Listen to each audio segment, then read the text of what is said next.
A child's face can blur for only three reasons: movement, malfunction, or something far worse. When museum archivist Eleanor Marsh pulled the Victorian wedding photograph from its rotted velvet case on a Tuesday morning in March, she had no way of knowing she was holding evidence of a tragedy that had been deliberately erased from history. If stories like this remind you how easily history hides its secrets, hit that like button and subscribe so more forgotten moments can be brought back to light. Tell me in the comments where you're listening from and whether you think we'll ever know the full truth behind what really happened. Enjoy the story. The photograph had arrived in a collection of estate sale items from a manor house in Somerset, England. One of those sprawling Victorian properties that families abandon when the weight of their secrets becomes too heavy to bear. Eleanor specialized in photographic restoration for the Bristol County Historical Society, and she'd seen thousands of 19th century images pass through her gloved hands. Wedding portraits were her favorite, frozen moments of hope before life's inevitable disappointments settled in. This one appeared unremarkable at first glance. A bride in ivory silk stood beside her groom, their faces bearing that characteristic stillness required by 1880s exposure times. 5 bridesmaids flanked them in graduated rows, their faces sharp and clear. The photographer had been skilled. The image was properly lit, well composed, technically excellent in every way, except for one detail that made Eleanor's breath catch in her throat. The Maid of Honor, a young girl of perhaps 10 years old, standing closest to the bride with a bouquet clutched in her small hands, had no face. Not exactly, she had features certainly, but they were rendered as an incomprehensible smear of silver halide, as though someone had dragged their thumb across wet paint. The rest of her body remained perfectly defined. The careful pleats of her dress, the ribbons in her hair, even the individual flowers in her bouquet, stood out with crystalline precision. Only her face had been consumed by blur, transformed into something that resembled a scream trapped in gelatin. Eleanor had restored hundreds of damaged photographs, knew every kind of chemical deterioration and physical trauma that could afflict a glass plate negative. This wasn't any of them. The blur was too localized, too precise in its destruction. It targeted only the child's face with surgical specificity, leaving everything around it untouched. She examined the image under magnification, noting the crackled varnish along the photograph's edges, the slight sepia toning characteristic of albumin prints from the late 1880s. The mounting board had turned brittle with age, but the photograph itself showed minimal damage. Just that impossible, horrifying blur where a little girl's face should have been. She turned the frame over with trembling fingers. On the back, written in faded brown ink, someone had recorded the essential details. Wedding of Miss Helena Whitcombe to Mr. James Ashford, Whitcombe Manor, Somerset, June 16, 1888. Photographer, Reginald Alcott. Below this, in a different hand, more hurried, more desperate, another inscription had been added. God forgive us for what we allowed to happen. The words had been heavily underlined, the pen pressure so intense it had nearly torn through the backing paper. Eleanor felt the familiar pull of historical mystery, that addictive need to know that had driven her into archival work in the first place. She photographed the inscription with her phone, then carefully returned the portrait to its acid-free housing. The rest of her afternoon evaporated into online searches.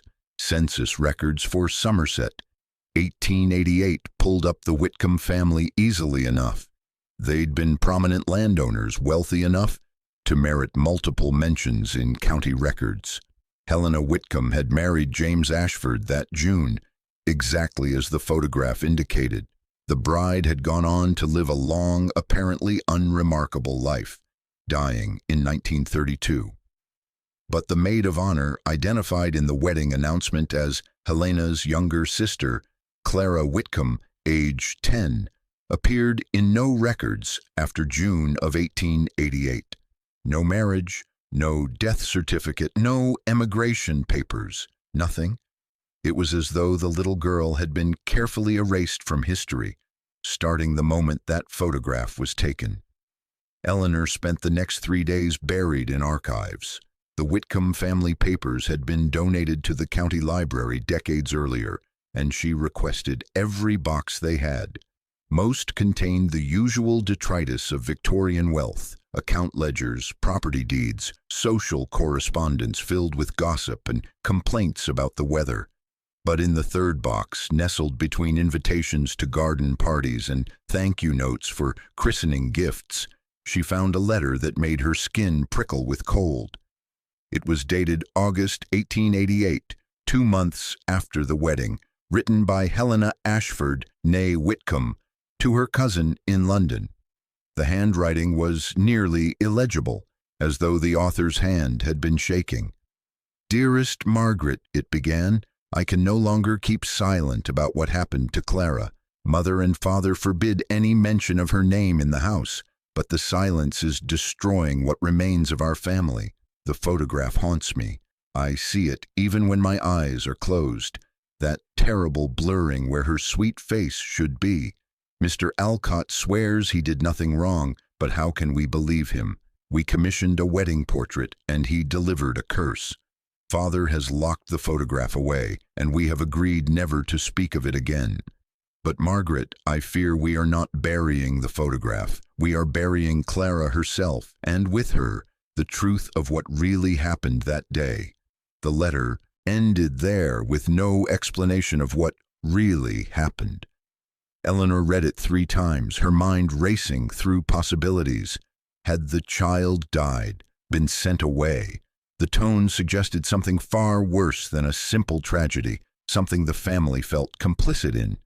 She cross-referenced the photographer's name in business directories and found him listed in Bristol through 1887, but not after. Reginald Alcott had vanished from the professional registry around the same time as Clara Whitcombe had vanished from history. That night, Eleanor dreamed of blurred faces pressing against dark water, their features dissolving like watercolor in rain. The Whitcombe family had lived at their Somerset Manor for 3 generations. By the summer of 1888, their fortune built on wool trade and careful marriages into the county's minor gentry. The house itself was a rambling Georgian affair, all elegant proportions and tall windows designed to capture the southern light. In early June, with Helena's wedding approaching, the household hummed with preparation, dressmakers and florists arriving daily, the cook experimenting with elaborate desserts, gardeners grooming every inch of the grounds into magazine-worthy perfection. Clara Whitcombe moved through this chaos like a small ghost, observing everything with those serious dark eyes that made adults uncomfortable. She was a peculiar child, everyone agreed on that. Too quiet, too watchful, given to standing at windows for hours without apparent purpose. Her mother worried she wasn't quite right, whispered to the doctor about melancholy temperaments and nervous dispositions.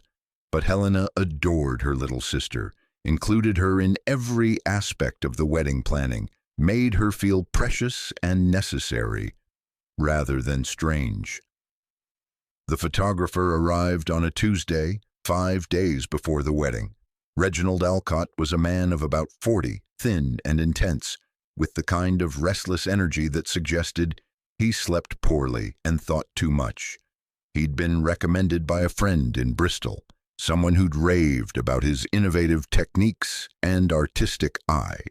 Mr. Alcott specialized in what he called enhanced portraiture, a new method involving specially ground lenses and chemical treatments that supposedly captured subjects with unprecedented clarity and depth.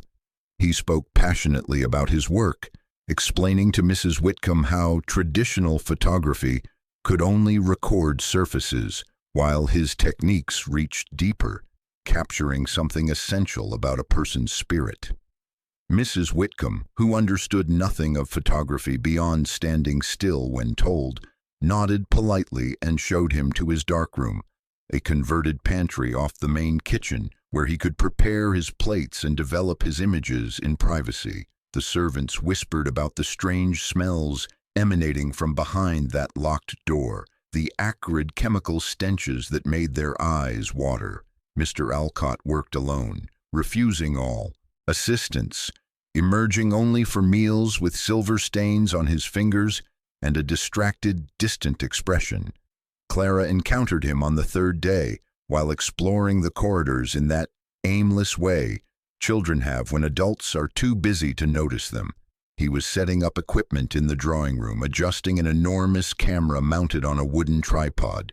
The lens caught the window light and threw strange refractions across the wallpaper, dancing shapes that seemed to move independently of the light's source.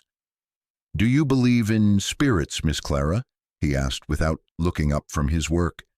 She considered the question with characteristic seriousness. "I see things sometimes. A woman in black near the orchard. She doesn't speak, but she watches me." Mr. Alcott's hands stilled on the camera adjustment knob. When he turned to face her, his eyes held an expression she couldn't name, something between hunger and grief. "My daughter used to say the same thing before she died." Clara wanted to ask more, but her governess appeared then, Miss Reeves with her perpetually worried face and capable hands, steering Clara away with gentle firmness. "Mr. Alcott needs to work, dear. Come help me press your ribbons for the ceremony." Miss Reeves had been with the family for 3 years, hired after the previous governess left rather suddenly. She was only 25, young for her position, but she possessed an abundance of that quiet competence that made children feel safe. She loved Clara with an intensity that sometimes frightened her, this strange, sensitive girl who drew disturbing pictures of faceless figures and refused to sit near mirrors for reasons she couldn't articulate. That evening, while brushing Clara's hair before bed, Miss Reeves noticed the child staring at the dressing table mirror with unmistakable fear. "What is it, darling? What do you see?" "It remembers too much," Clara whispered. "All the faces that looked into it. They're still there, pressed behind the glass. Sometimes I can almost see them." Miss Reeves set down the brush with trembling hands. She'd worked with troubled children before, knew the signs of an overactive imagination inflamed by too much time alone. But Clara's fears felt different, more specific, more consistent. The child wasn't seeking attention or testing boundaries. She was reporting observations with the calm certainty of someone describing the weather. "Perhaps we should keep your mirror covered at night," Miss Reeves suggested gently. "Would that help you sleep better?" Clara nodded, relief washing over her small face. They draped a shawl over the mirror together, transforming it into something harmless and soft. But that night, Miss Reeves lay awake in her own room, listening to the old house settle around her, wondering what kind of household allowed a 10-year-old to develop such profound anxieties. She'd noticed how little time Clara's parents spent with their younger daughter, how they seemed almost relieved when Miss Reeves took the child away to the nursery or the garden, removing her unsettling presence from their day. The night before the wedding, Helena came to say goodnight to her sister. She found Clara sitting at the window, staring out towards the orchard, where the woman in black allegedly appeared. "Tomorrow you'll be the most important girl in the whole ceremony," Helena said, sitting beside her. "My maid of honor. Do you know what an honor that is?" "Will the woman in black be there?" Clara asked. "She's been coming closer. Last night she stood just beyond the fence." Helena felt a chill despite the warm June air. "There's no woman, sweetheart, just shadows and tree branches moving in the wind." But Clara's voice carried absolute certainty. "She wants something to do with the photograph. I can feel it." Helena tried to laugh away the statement, but it lodged in her chest like a stone. Later, lying beside her fiancé James at dinner, she found herself distracted, her gaze drifting toward the windows as though something might be watching from the darkness beyond. The wedding was meant to be perfect, a culmination of months of planning and her parents' social ambitions. She refused to let her sister's strange imagination cast shadows over it. But that night, she dreamed of Clara's face dissolving like sugar in water and woke with her sister's name on her lips. The wedding day arrived with the kind of crystalline perfection that seems arranged by Providence specifically to mock what's coming. June 16, 1888, a Saturday of flawless blue sky and gentle breezes that carried the scent of roses through the manor's open windows. The ceremony was to take place at 2 o'clock in the afternoon at St. Michael's Chapel, a medieval stone building half a mile from the house, followed by a reception in the manor gardens. Photographers typically took formal portraits before the ceremony to ensure good light, and Mr. Alcott had scheduled the session for 11 o'clock in the drawing room. Helena stood before her mirror in her wedding gown, a masterpiece of ivory silk and Belgian lace that had taken 3 seamstresses 4 months to complete. Her bridesmaids fussed around her, adjusting veils and trains, while downstairs Mr. Alcott prepared his equipment with methodical precision. He'd set up near the east-facing windows where morning light fell in soft, even sheets. The camera he used was one of his own design, a large-format bellows camera with brass fittings and a lens assembly that looked oddly complex, featuring multiple glass elements in an unusual configuration. Clara arrived last, led by Miss Reeves, who'd spent an hour getting the child properly dressed and coiffed. The little girl wore pale blue silk that matched her eyes, with her dark hair swept back and secured with white ribbons. She looked beautiful and terrified in equal measure, her small hands clutching her bouquet so tightly the stems were in danger of snapping. "Clara, darling, you look perfect," Helena said, trying to coax a smile from her sister. But Clara's gaze had fixed on something behind the photographer, some point in the empty air near the doorway. Her face had gone pale, 2 spots of color burning high on her cheeks, like fever. Mr. Alcott arranged them with an artist's precision, the bride and groom at center, the 5 bridesmaids in a graduated arc behind them, and Clara front and center as Maid of Honor, positioned slightly forward of the main group. The traditional wedding portrait composition designed to emphasize both the couple and the child, who represented innocence and future promise. "Everyone must remain absolutely still," Mr. Alcott instructed, his voice carrying that slight tremor of excitement photographers got when they sensed they were about to capture something special. "The exposure will last approximately 8 seconds. Do not blink, do not breathe more than you must, and do not, under any circumstances, move." He ducked beneath the camera's black focusing cloth, made minute adjustments to the lens, then removed the protective cap from his chemically prepared glass plate. The room fell into that peculiar held-breath silence that accompanies all formal photography, where time itself seems to pause in anticipation of its own recording. Clara's eyes remained locked on that empty space behind the photographer. Miss Reeves, standing just outside the frame, noticed the child's hands beginning to shake. She stepped forward, intending to steady her, but Mr. Alcott had already triggered the flash. The magnesium powder exploded with a sound like a thunderclap in the enclosed room, filling the air with acrid white smoke and burning light. Clara gasped a sharp, frightened sound, but she didn't move. None of them moved. They held their poses with Victorian discipline while the smoke slowly cleared and Mr. Alcott emerged from beneath his cloth, his face flushed with satisfaction. "Magnificent," he breathed. "That will be truly magnificent." But Clara had started to cry, silent tears tracking down her cheeks as she stared at something only she could see. Helena moved to comfort her, but the child flinched away, pressing her hands over her face as though trying to hide from something. "She spoke," Clara whispered through her fingers. "The woman in black. She spoke during the flash." "What did she say, darling?" Miss Reeves asked, kneeling beside her. Clara's voice dropped to barely audible. "She said my name, twice, once forward and once backward."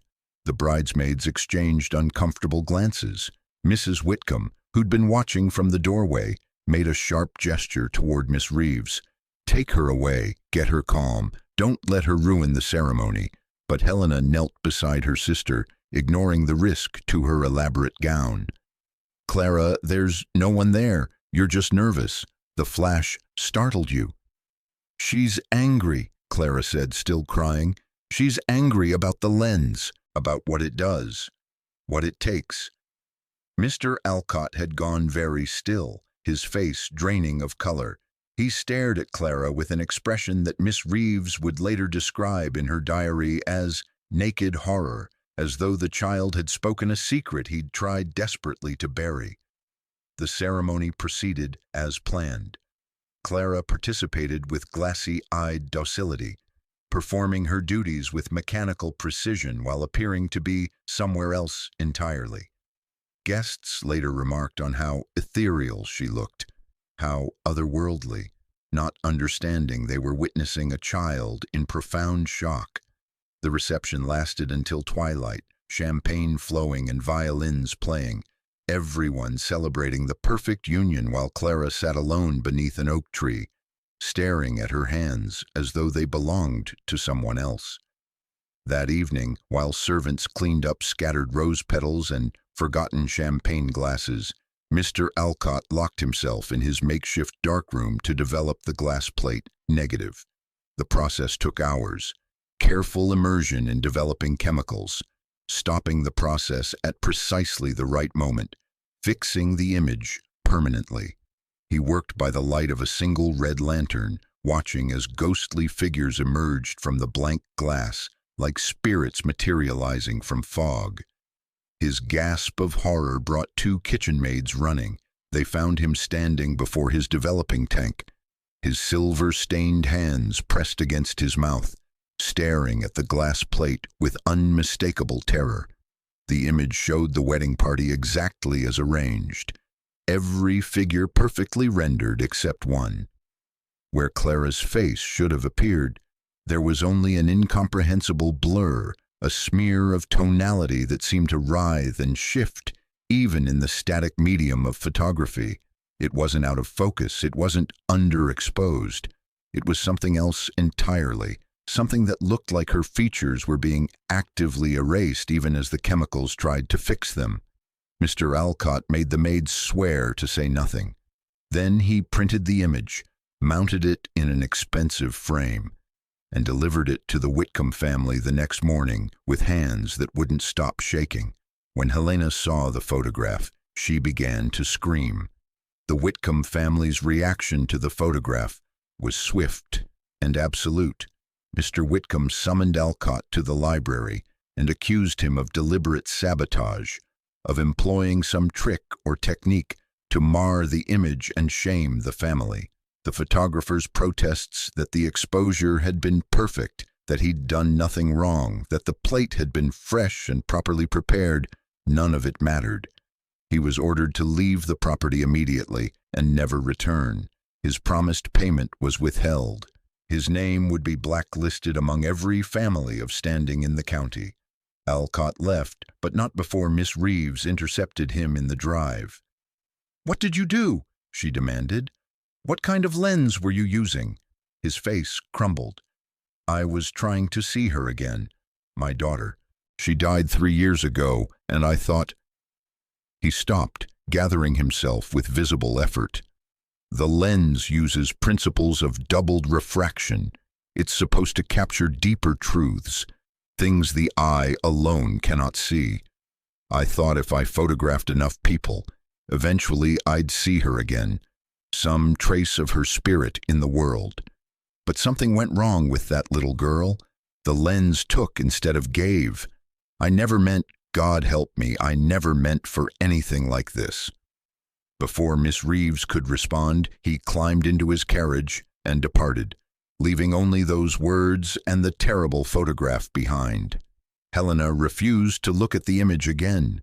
She wrapped it in black cloth and locked it in her dressing table drawer, but that wasn't enough to contain its influence. Within 2 days, Clara's behavior had deteriorated dramatically. She refused to eat, wouldn't speak except in whispers, and spent hours staring at her reflection in water glasses, tears streaming down her face. "What's wrong, darling?" Miss Reeves asked over and over, holding the child while she trembled. "Tell me what you're seeing."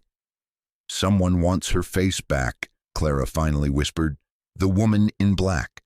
The lens took from her to give to others, and now she's taking from me. I can feel her pulling at me, trying to draw me in.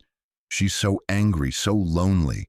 She's been trapped for so long, and she thought the photograph would free her, but it only bound us together." The doctor was summoned. He diagnosed nervous exhaustion and prescribed bed rest and tonics. But Clara only grew worse, waking from nightmares with screams that brought the entire household running. She began refusing mirrors entirely, wouldn't go near any reflective surface. When forced to sit before one, she would close her eyes and rock back and forth, murmuring something that sounded like prayers, but in no language anyone recognized. On the 9th night after the wedding, a tremendous storm rolled across Somerset. Thunder shook the windows and rain fell in sheets, turning the gardens into a landscape of mud and bent flowers. Miss Reeves checked on Clara around midnight and found her sleeping fitfully, her small face drawn and pale against the pillow. She covered the child more warmly and withdrew to her own room, exhausted by days of constant vigilance. The scream that woke her came around 2 in the morning. Miss Reeves ran to Clara's room to find the window wide open, curtains whipping in the wind, and the bed empty. Rain poured through the opening, soaking the floor, and the abandoned nightgown crumpled on the windowsill. She raised the alarm. Within minutes, the entire household was awake, men gathering lanterns and organizing search parties while the women comforted each other and speculated in horrified whispers. They found footprints in the mud, small barefoot impressions leading from beneath Clara's window toward the ornamental pond at the edge of the formal gardens. The prints were strange, their depth inconsistent, as though Clara had been walking on her toes or barely touching the ground. They led to the water's edge and simply stopped. The pond was 12 feet deep at its center, black and turbulent in the storm. Mr. Whitcombe organized a search, but the driving rain and darkness made it impossible to see anything below the churning surface. They spent the rest of the night dragging the pond with nets and poles, finding nothing but decorative rocks and waterlogged leaves. At dawn, with the storm finally exhausted, they brought in the county constable. He organized a more systematic search, had the pond drained over the course of 3 days. They found nothing, no body, no clothing, no evidence that Clara had ever entered the water. The footprints remained the only proof she'd been there at all, and even those had been half washed away by rain by the time they were properly examined.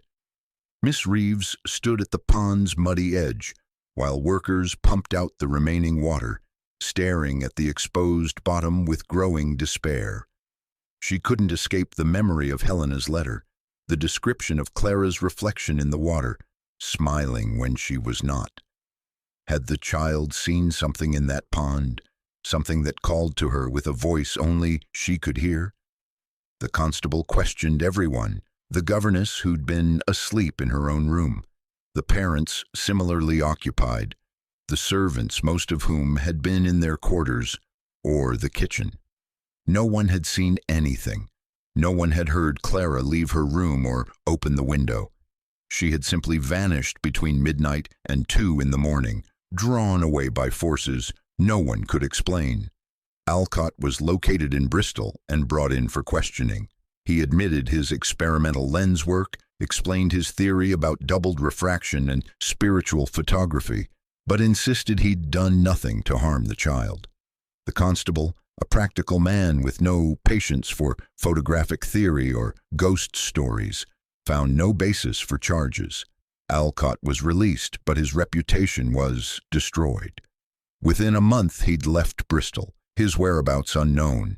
The Whitcombe family sealed Clara's room. Her toys and clothing were packed away. Her name stopped appearing in family letters and conversations. When relatives asked about the younger daughter, they were told she'd gone to live with an aunt abroad, a polite fiction no one questioned too closely. The photograph was placed in a trunk in the attic, wrapped in layers of dark cloth as though its malign influence could be smothered with enough fabric. Helena never forgave herself. She wrote to her cousin Margaret that she felt she'd sacrificed her sister for her own vanity, that the wedding photograph had been a blood price paid for her perfect day. She and James moved to London within the year, putting as much distance as possible between themselves and Whitcombe Manor. Miss Reeves was quietly dismissed. No formal accusation was made, but the implication was clear. She'd been responsible for Clara's safety, and Clara was gone. She packed her few belongings and left without argument, her face a mask of grief too profound for tears. In her trunk, she carried the only things that mattered, her diary and a torn fragment of photographic negative she'd stolen from Alcott's dark room the night before he left. A piece of the glass plate showing just Clara's blurred face, separated from the rest of the image. She would keep it until the day she died 43 years later, hoping someday to understand what had really happened to the child she'd loved more than she'd ever admitted to anyone, even herself. The investigation into Clara Whitcombe's disappearance officially concluded after 6 weeks. The constable's report stated that the child had likely drowned in the pond during the storm, and that her body had been swept away by flooding into connecting waterways, eventually reaching the Bristol Channel where it would never be recovered. The case was closed, filed away in the county archives, and forgotten by everyone except those who'd been closest to it. But the constable himself never fully believed his own conclusion. His private notes, discovered decades later by a graduate student researching Victorian police procedures, told a different story. He'd observed inconsistencies that troubled him, the depth of the footprints suggesting Clara had been walking normally, not running in panic, the complete absence of any struggle or sign of entry into the water. Most disturbing, the testimony of 2 servants who claimed to have heard singing coming from the pond area around the time of Clara's disappearance, though neither could agree on whether it was a woman's voice or a child's. More troubling still was the testimony of the household chemist, Mr. Pemberton, who'd been asked to examine the photograph as part of the investigation. He was an amateur photography enthusiast himself and had access to developing equipment. When he studied the image under magnification, he made a discovery that shook his materialist worldview to its foundation. The blur on Clara's face wasn't random. Under sufficient magnification, it revealed structure, faint traces of what appeared to be a second face overlaid on the child's features. The secondary face was older, gaunt, with hollow eyes and an expression of infinite sorrow. But more disturbing was the texture of the overlay. It resembled, in Mr. Pemberton's carefully phrased official language, the post-mortem rigidity of facial muscles some hours after death. He ran tests. The blur showed evidence of double exposure, but the pattern made no sense. Photographic double exposures create ghost-like transparencies, where one image shows through another. This was different. It was as though 2 faces were trying to occupy the same space simultaneously, fighting for prominence, with Clara's features being slowly consumed by the other. Mr. Pemberton wrote in his report, "I can offer no scientific explanation for this effect.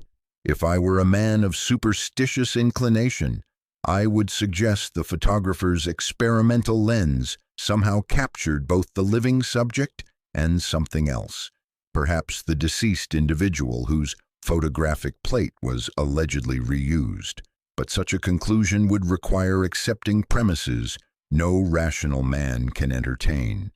He recommended the photograph be destroyed as evidence of potential criminal negligence in Alcott's experimental methods.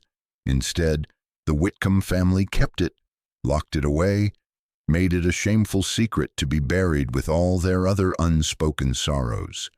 The constable kept his own secret, the fragment of the glass negative that Miss Reeves had pressed into his hand during their final interview, her eyes pleading with him to preserve it, to not let Clara be completely erased. He wrapped it carefully and placed it with his personal files, labeled only with the case number and date. Years later, when he retired, he took it with him, kept it in a small box in his study, occasionally removing it to hold up to lamplight and stare at that terrible blurred face, wondering. What haunted him most wasn't what the photograph showed, but what it might mean. If Alcott's lens had truly captured something beyond the physical, if it had somehow bound Clara's image to the spirit of his dead daughter, then the child's disappearance wasn't an accident or tragedy. It was a consequence. The photograph hadn't just recorded Clara. It had trapped her, pinned her like a butterfly in silver and glass, caught between life and whatever lay beyond it. In 1891, 3 years after Clara's disappearance, the constable received an anonymous letter. The handwriting was shaky but elegant, the kind of script taught to young women of good family. It contained no signature, just a single paragraph. The child did not drown. The child did not run away. The child was taken into the image itself, drawn through the lens like water through a drain. I was there that night. I saw her at the pond's edge, staring at her reflection, and I saw the reflection smile back at her, a smile she was not making. Then the water began to ripple, though there was no wind, and the reflection reached up. I heard Clara say, "Mother?" in a voice of such longing and confusion that it broke my heart. Then she stepped forward, not into the water, but into her own reflection, and she was gone. The pond never touched her. She passed through the surface as though it were a doorway. Tell them to destroy the photograph. Tell them it's the only way to set her free. The constable showed the letter to no one. He filed it with his other private materials and never spoke of it, even to his wife. But he never forgot it either, and he never stopped wondering if somewhere, trapped in silver and glass, a little girl was still waiting to be found. 20 years later, when Reginald Alcott's body was discovered in a rented room in Liverpool, the coroner found among his possessions over 200 glass plate negatives, each one bearing the same image. His daughter's face, photographed post-mortem, used as the foundation plate for all his enhanced portraiture work. He'd been layering the living onto the dead, trying to resurrect her through accumulated exposure. The plates were destroyed as a health hazard, but not before one curious mortician assistant noted that in every single negative, the daughter's eyes appeared to be looking at something just outside the frame, and her expression, even in death, seemed to be one of patient, expectant waiting. Eleanor Marsh found Miss Reeves's diary in a collection donated by a distant relative who'd never even read it.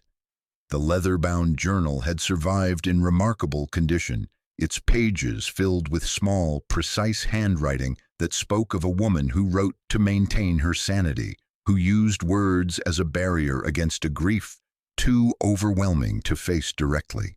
The early entries were unremarkable. Observations about Clara's lessons, notes on the child's progress in French and arithmetic, little stories about their walks through the Somerset countryside. But as Eleanor read deeper, she began to understand the depth of Miss Reeves's attachment to her young charge.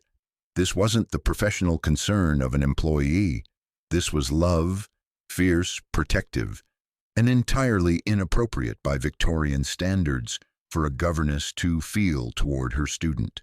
Miss Reeves never married. After leaving the Whitcombe household, she'd taken a series of short-term positions. never staying anywhere longer than a year, as though she were searching for something she couldn't find. Her diary entries from this period were sparse and melancholy, focused on mundane details of work and weather, as though she were deliberately avoiding any deeper examination of her feelings. But 20 years after Clara's disappearance, the entries changed. Miss Reeves wrote that she'd begun researching spirit photography, traveling to London to interview practitioners of the art, studying the theoretical work being done at the Society for Psychical Research. She'd become convinced that Alcott's experimental lens had done more than create unusual visual effects. It had opened a channel between worlds, had allowed something to reach through and take hold of Clara. She wrote, "I understand now what Alcott was attempting. He wasn't trying to photograph spirits. He was trying to bring his daughter back, to give her substance by layering her image onto the living. Every portrait he took added another thread to her existence, another anchor to pull her back from death. But the process required sacrifice.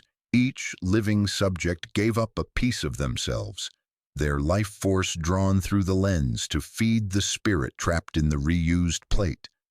Most people had enough strength to withstand it. They'd experience only exhaustion or melancholy after the sitting.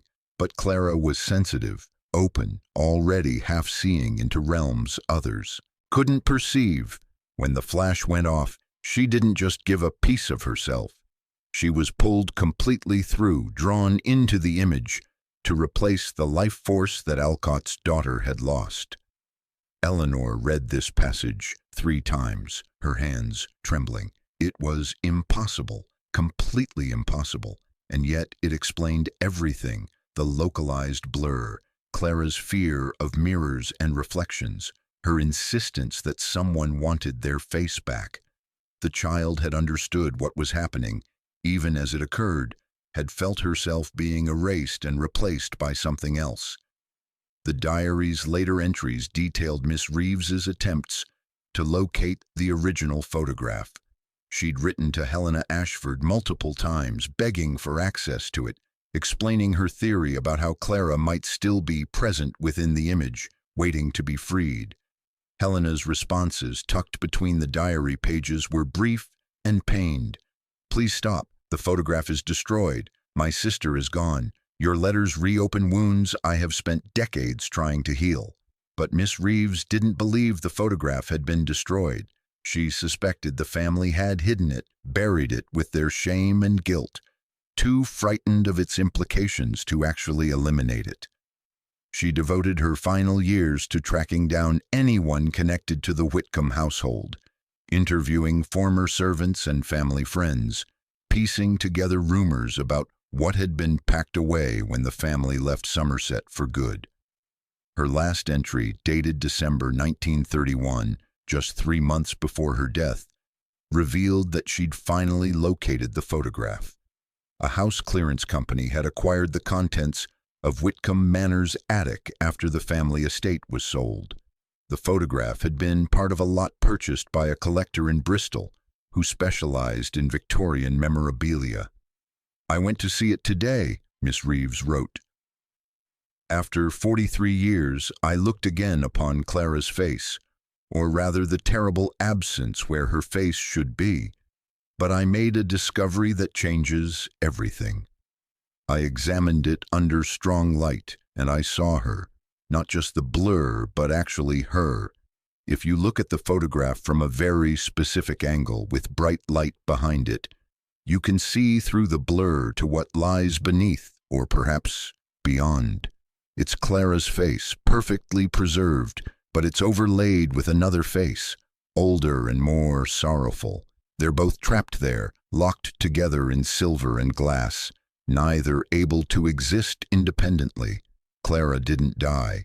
She was never truly taken. She was transformed, caught in a state between being and not being, her existence sustained by the photograph itself. I understand now that she cannot be freed by destroying the image. That would only kill what remains of her. She can only be released through remembrance, through someone bearing witness to what happened, and refusing to let her be forgotten. I am too old and too tired to be that witness, but perhaps someone will come after me. Perhaps someone will find this diary and understand what I could not save. The page ended mid-sentence, the ink trailing off as though Miss Reeves had been interrupted or had simply run out of strength to continue. The remaining pages were blank. Eleanor sat in the archive reading room until the lights flickered, warning of closing time. She felt the weight of Miss Reeves's 43-year vigil, the lonely determination of a woman who'd loved a child and spent her life trying to understand what had taken her away. The diary wasn't just a historical document. It was a love letter, a confession, and a plea for justice, all written in careful Victorian handwriting that revealed nothing of the desperate emotion beneath. That night, Eleanor couldn't sleep. She kept seeing Clara's blurred face in her mind, kept thinking about Miss Reeves's theory. It was absurd, obviously. Photographs were chemical reactions on glass and paper, nothing more. They couldn't trap souls or create doorways between worlds. But the blur itself was real. The photograph was real. Clara's disappearance was documented fact. And somewhere in the space between material evidence and impossible explanation, there had to be a truth that made sense of all of it. She spent the next 2 weeks tracking down every reference to Reginald Alcott she could find. His photographic career had indeed ended abruptly in 1888. He'd moved frequently after that, taking odd jobs, occasionally working as a camera repairman, but never as a portrait photographer again. The Liverpool death certificate listed cause as general debility, the Victorian euphemism for starvation and despair. He'd died alone in a room full of his daughter's images, surrounded by his failed attempt to bring her back. But Eleanor also found something Miss Reeves hadn't known about. A letter Alcott had written to the Society for Psychical Research in 1890, 2 years after Clara's disappearance.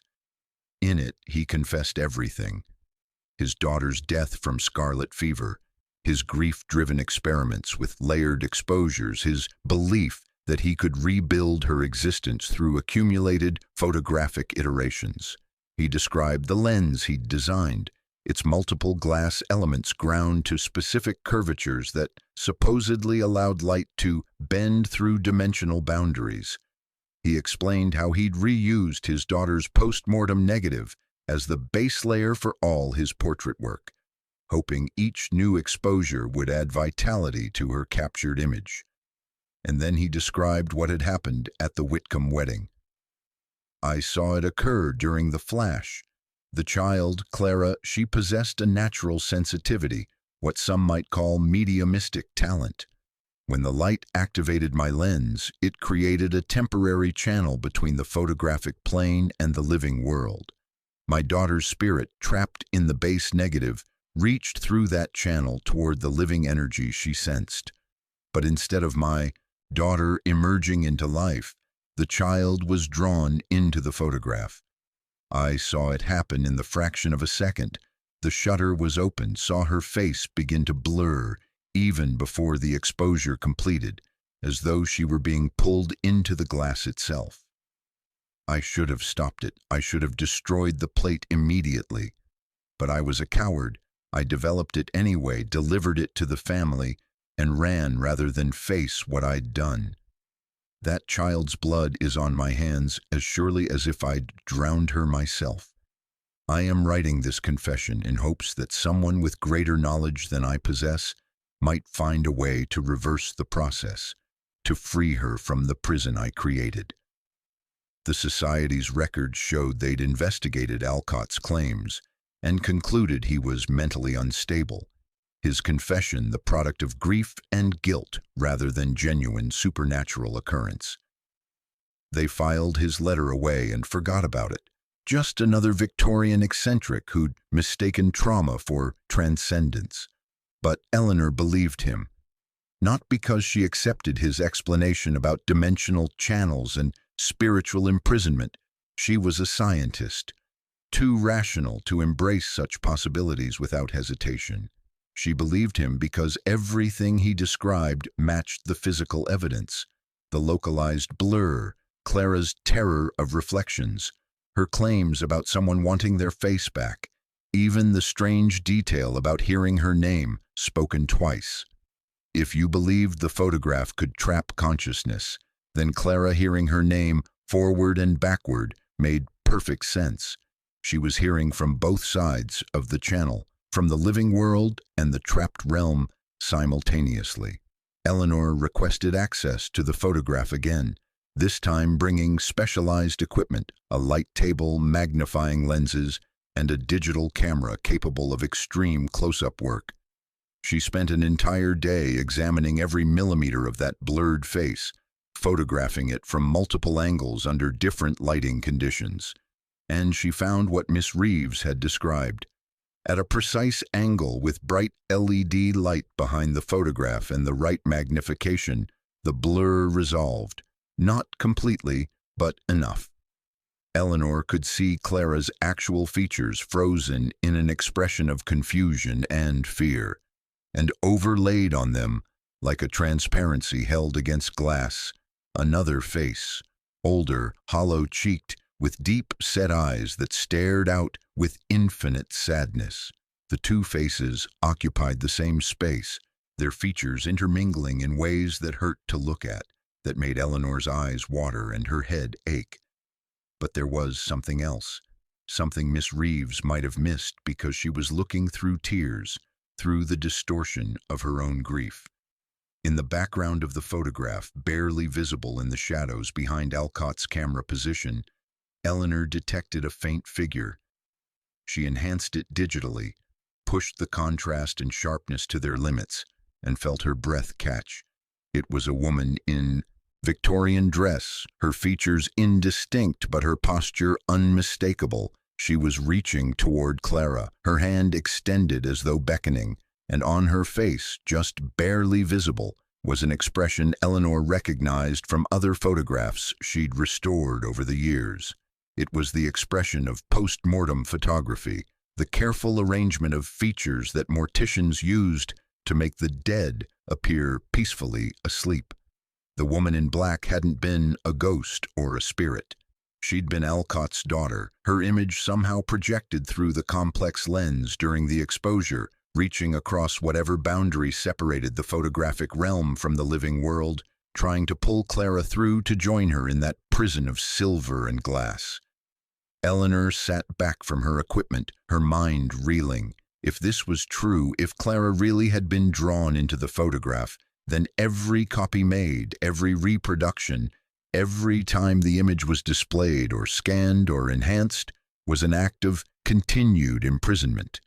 Clara wasn't just trapped in the original, she was trapped in the image itself, in the pattern of light and shadow that constituted her likeness, forced to exist in endless duplicate across every version of the photograph that survived. The thought was unbearable. Eleanor spent 3 weeks writing her findings. Not for an academic journal, this was too strange, too controversial for that. Instead, she wrote it as a historical narrative, a carefully documented case study of Victorian spirit photography gone catastrophically wrong. She included photographs of the diary pages, transcripts of the letters, copies of the census records showing Clara's disappearance from history. She wrote about Alcott's confession and Mr. Pemberton's chemical analysis and the constable's private doubts. She assembled everything into a comprehensive account that explained what had happened to Clara Whitcombe without ever quite committing to whether she believed the supernatural elements were literally true or metaphorically meaningful. The night before she planned to submit the article, Eleanor returned to the archive one final time. She wanted to see the photograph again, to say a kind of goodbye to Clara before releasing her story to the world. The building was empty, the other researchers long gone, just Eleanor and the night security guard and the accumulated silence of 100 years of preserved history. She removed the photograph from its protective housing and set it on the light table. The familiar faces stared back at her. The bride and groom, the bridesmaids, and Clara with her terrible blurred face. Eleanor studied it for a long time, thinking about Miss Reeves's theory that Clara could only be freed through remembrance, through someone refusing to let her be forgotten. Then she noticed something that made her hands go cold. The photograph had changed. Not dramatically, you'd have to know it intimately to detect the difference. But Eleanor had studied this image for weeks, had memorized every detail, and now in the blur where Clara's face should be, there was something new, a pattern in the chaos, a structure that hadn't been there before, or perhaps it had always been there, and Eleanor had simply learned to see it. It looked like letters, faint, barely perceptible, but definitely there, shapes in the blur that resolved into words if you looked at them right. Eleanor grabbed her magnifying glass, her heart pounding. She traced the patterns carefully, writing down each letter as it emerged from the confusion. Shewasnevertaken. Eleanor's hands shook. That was Miss Reeves's phrase from the final diary entry. But there was more. Shewasremembered. She sat back, her mind racing. This was impossible. The photograph hadn't changed. She knew that intellectually. What had changed was her understanding of it, her ability to read meaning into its patterns. The human mind was extraordinary at finding significance in randomness, at constructing messages from chaos. This was pareidolia, nothing more. But the words fit too perfectly. They were exactly what Miss Reeves had concluded after 43 years of searching, exactly what Eleanor herself had come to believe, that Clara's existence had been sustained not by the photograph itself, but by the memory of her, by the refusal of those who loved her to let her vanish completely from the world. Eleanor turned the photograph over, looking again at the handwritten inscriptions on the back. Below the original wedding details and the desperate plea for God's forgiveness, someone had added a third note, one Eleanor hadn't noticed before, written in pencil so faint it was barely visible. I found her, not in the glass but in the remembering, not trapped but preserved. Miss Clara Reeves, age 53, died peacefully. 1931. She was loved. She was never forgotten. The handwriting was shaky, elderly, but unmistakably the same as the diary entries. Miss Reeves's final message, left where someday someone might find it and understand. Eleanor felt tears on her cheeks. She understood now. Clara hadn't died in that pond. She hadn't been supernaturally trapped in a photograph. She'd been so traumatized by what happened during the flash, by whatever she'd seen or felt in that moment, that she'd run away in terror and confusion. And Miss Reeves, dismissed from the household, had found her, had taken her in under a different name, raised her as her own daughter, kept her safe and hidden from a family that had already decided she was dead. The blurred face wasn't supernatural imprisonment. It was a double exposure, exactly as Mr. Pemberton had said. Alcott had accidentally reused a plate bearing his daughter's image, creating that terrible overlapping effect. It had terrified Clara, convinced her that something was trying to take her face, and in her panic she'd fled into the night. The reflection in the pond that seemed to smile when she wasn't smiling, just water ripples catching moonlight, seen through the distorted lens of a child's fear. But Miss Reeves had found her, had chosen love over employment, had sacrificed her reputation and career to protect a traumatized child, had kept that secret for 43 years until both she and Clara were dead, because exposing the truth would have meant returning Clara to a family that had already erased her from their history. Eleanor looked at the photograph with new eyes.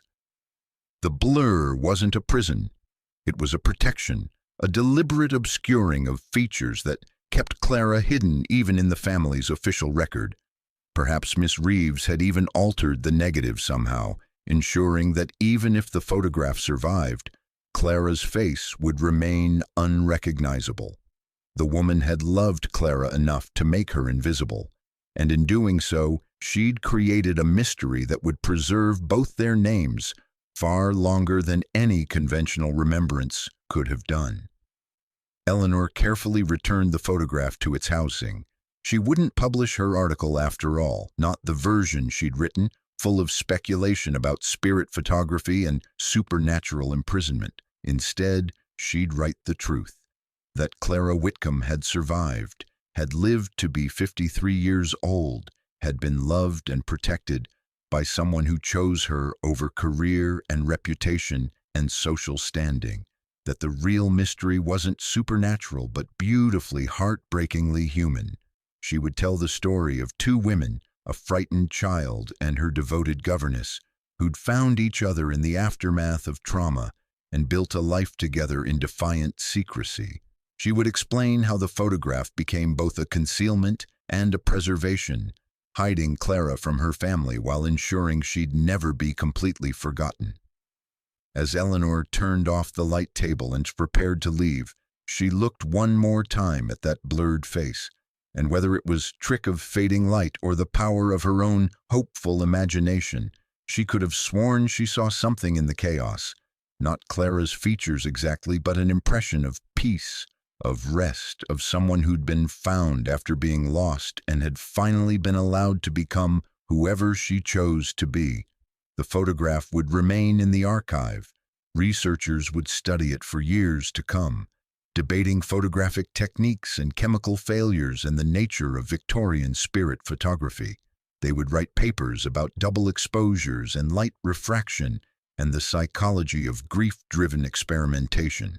They would see a mystery in that blurred face, a question mark in the historical record. But Eleanor would know the truth, and in knowing it, she would complete what Miss Reeves had started a century ago. The act of remembering that transforms loss into legacy, that refuses to let love be erased by time or shame, or the brutal efficiency of official records. She wrote her final report that night, working until dawn, telling the story not of a supernatural tragedy, but of an ordinary miracle, the kind that happens when someone loves a child enough to disappear with her into history, trusting that someday someone would look closely enough to see what really happened and understand that it was beautiful. 3 months later, Eleanor's article appeared in a historical journal under the title "Rescued from the Blur: The True Story of Clara Whitcombe and Margaret Reeves, 1880–1931. It caused a small sensation in Victorian studies circles, sparked debates about photographic evidence and historical interpretation, inspired 2 graduate students to write dissertations about female relationships in 19th century England. But more importantly, it gave Clara back her name. It gave Miss Reeves recognition for her courage. It transformed an unsolved disappearance into a story of survival and love. And it ensured that both women would be remembered not as footnotes to a wedding photograph, but as the subjects of their own profound and moving narrative. The photograph itself remained in the Bristol County Historical Society's permanent collection. Visitors still stop to examine it, still puzzle over that strange, blurred face, still feel the uncanny chill of Victorian mystery. But now, beside it, there's a placard explaining what Eleanor discovered, not the supernatural theory that makes for better ghost stories, but the human truth that makes for better history. And in the archive boxes nearby, carefully preserved in acid-free housing, rest Miss Reeves's diary and her final message, available to anyone who wants to understand how love can blur the boundaries between loss and preservation, how a photograph can be both a scar and a memorial, how the act of remembering, truly remembering, with compassion and care and refusal to forget, can resurrect the dead in the only way that matters, by restoring them to the ongoing story of human connection and devotion. On quiet days when the archive is empty and the afternoon light falls just right through the tall windows, Eleanor sometimes returns to look at the photograph. She knows what she'll see: the wedding party in their Victorian finery, the bride and groom frozen in that moment of hopeful beginning, and Clara with her blurred face like a question mark in silver and glass. But she also sees what the photograph doesn't show: two women in a modest house somewhere in England, living under different names, building a life from the wreckage of trauma and impossible circumstance. Clara growing up safe and loved, learning that faces can be many things: sharp or blurred, visible or hidden, forgotten or fiercely remembered.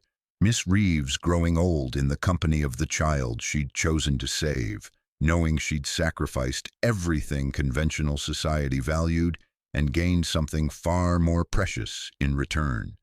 The photograph looks perfect until you zoom in on the Maid of Honor's face. But perfection was never what mattered. What mattered was the love that blurred the image, the courage that hid the truth, the devotion that preserved both until someone cared enough to look closely and see not a tragedy, but a triumph. Small, quiet, and absolutely unshakable. In the end, Clara Whitcombe didn't vanish. She simply became invisible long enough to survive, held in the remembering of someone who loved her more than reputation or security or the suffocating expectations of Victorian propriety. The photograph doesn't trap her, it protects her still, that blur serving as a reminder that sometimes the most important faces are the ones we can't quite see. The lives that matter most are the ones history tried to erase. And the deepest truth of any image isn't what it shows, but what it conceals, and why, and who loved enough to keep that secret until the world was ready to understand. She was never taken. She was remembered. And in that memory, she remains.